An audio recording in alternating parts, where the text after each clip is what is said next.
Assalamualaikum and hi. We are from 3BMMP. Would like to present our assignment for BMMP 3573 Material Testing and Fracture Analysis for entitled Non-Destructive Testing on Used Exhaust and Analysis of Defects. So, this is my teammates. From the left, Alif Shahmi. Next, Azrul Azizi. Next, Akil Rafiq.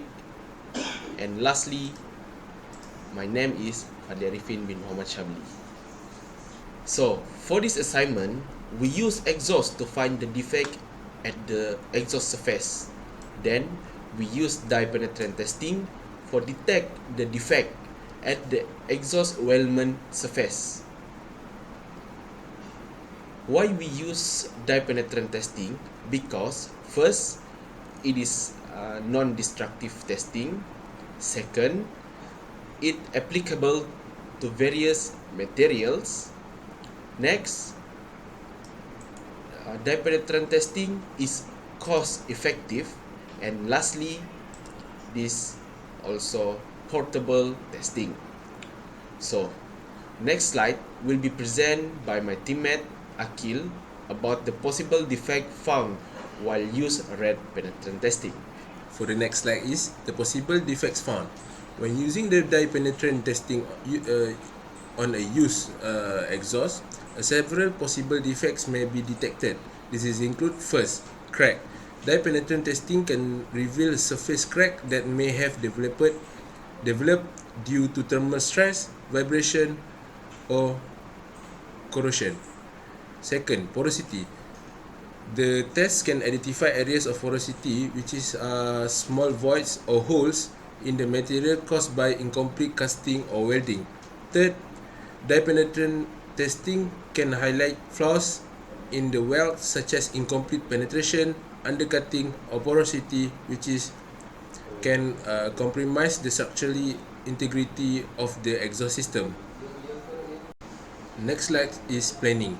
When selecting and planning for the dye penetrant testing on a used exhaust, the following consideration can be helpful. First, surface preparation.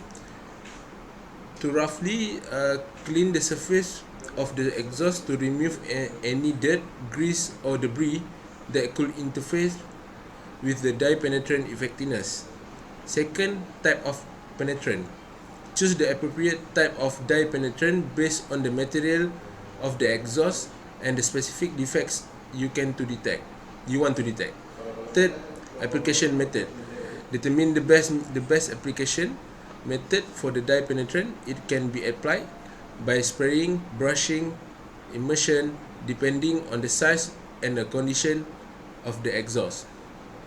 And then, fourth, inspecting and interpretation. Carefully examine the exhaust under appropriate lighting condition to identify any indication defect revealed by the dye penetrant. Interpret the indication based on the relevant standard specification or acceptance criteria. Fifth, documentation and reporting. Record the finding, including the location, nature of defect along the photograph or drawing is applicable. Prepare the detailed report outlining the result of the dye penetrant testing for the future reference of analysis. That's all for me. Next slide will be presented by Azrul. Okay, for the next slide is about methodology. This is how our dye penetrant testing was conducted. First, clean the surface with aerosol and dry rag. Secondly, apply red dye penetrant. Third, apply white developer to show the defects. And lastly, we will get the result. Next, the result that we obtained from this testing is porosity. Porosity in welding is the presence of gas pockets or voids in a weld. It occurs when gases get trapped during welding due to the combination shielding gas issue, improper technique, or moisturized in electrodes. Porosity weakens the weld, reducing its strength and increasing the risk of corrosion and cracking.